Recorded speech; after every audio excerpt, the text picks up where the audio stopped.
Bharatiya Janata party का अपना agenda है, उस एजेंडे से कभी पार्टी मुकर नहीं होती है। भारतीय जनता पार्टी ने कही थी ये एक मुद्दे को जो सामने पटल पे, ये बाहर की बात नहीं होती है, वो सदन के अंदर चर्चा होती है, चर्चा में बातें आती है और जनता के हित में देश के यशस्वी प्रधानमंत्री नरेंद्र मोदी जी, देश के दिए हुए संविधान परम पूज्य बाबा साहब डॉक्टर बी.आर. अम्बेडकर के बदौलत ये देश का संविधान प्राप्त हुआ और संविधान के प्रदत्त जो अधिकार है 1 अरब 30 करोड़ जनता और बिहार के 13 करोड़ जनता को समक्ष वो कानून को लाया जाता है और मुझे लगता है कि देश और प्रदेश की जनता हाथों हाथ लेती है। तो देश के यशस्वी गृह मंत्री जो आप कहे हैं उस पर मैं अमल करता हूं और आने वाले दिनों में 100% उसको लागू भी कराया जाएगा। WHO ने बोला है 47 से 48 लाख लोगों की मृत्यु हुई है और सरकार बोल रही है कि 5 लाख की मृत्यु हुई है।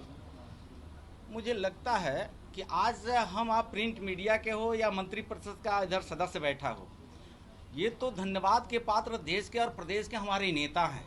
जिस तरह देश के बाहर लोगों को अकाल मृत्यु, पहले हम लोग बचपना में हैजा, प्लेग वगैरह वगैरह नाम सुना करते थे, जिसकी दवाइयाँ नहीं होती थी, एक फिगर आता था, काला जार आता था, उसका भी देश और प्रदेश में दवाई नहीं होती थी। धन्य है ये देवी देवताओं का देश और प्रदेश रहा है और इस देश और प्रदेश में अपार जनसंख्याओं को रोकने के लिए, अपार जनसंख्याओं को सुरक्षित रखने के लिए जितना बड़ा कदम नरेंद्र मोदी जी देश के प्रधान उठाया, जिसके वजह से कोरोना को भी देश के सरकार और प्रदेश के सरकार ने मात दिया। मुफ्त में, वो धनवान हो, गरीब हो, मजदूर हो, शोषित हो, पीड़ित हो, सर्व समाज के लोग हो, उनको चैन से सुरक्षित रखने का अगर कोई बीड़ा उठाया तो एनडीए और नरेंद्र मोदी जी की सरकार ने, जिसके वजह से एक गरीब परिवार का बेटा आपके सामने अपनी बात को रखने में सक्षम है। राहुल गांधी बोल रहे हैं कि सरकार झूठ बोल रही है।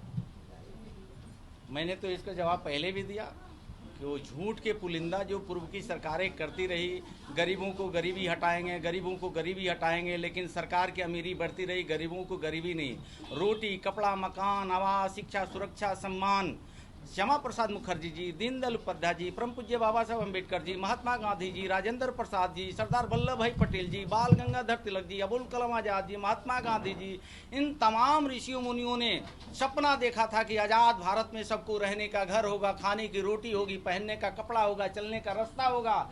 लेकिन पूर्ववर्ती सरकार ने, न राज्य की पूर्ववर्ती सरकार, न देश की पूर्ववर्ती सरकार, कोई चिंता और शुद्ध नहीं लिया। अगर शुद्ध लिया तो देश के यशस्वी प्रधानमंत्री नरेंद्र मोदी जी ने लिया कि सबको रहने का घर, सबको खाने की रोटी, सबको पहनने का कपड़ा, सबको चलने की रास्ता, सबके घरों में बिजली, सबको सुलभ शौचालय, सबको स्वास्थ्य कार्ड दे करके गारंटी किया कि 1 अरब 30 करोड़ जनता हमारा परिवार है, हम उस परिवार के बेटा है। उस नाते देश के प्रधानमंत्री ने अक्षुण्ण देश को रखा।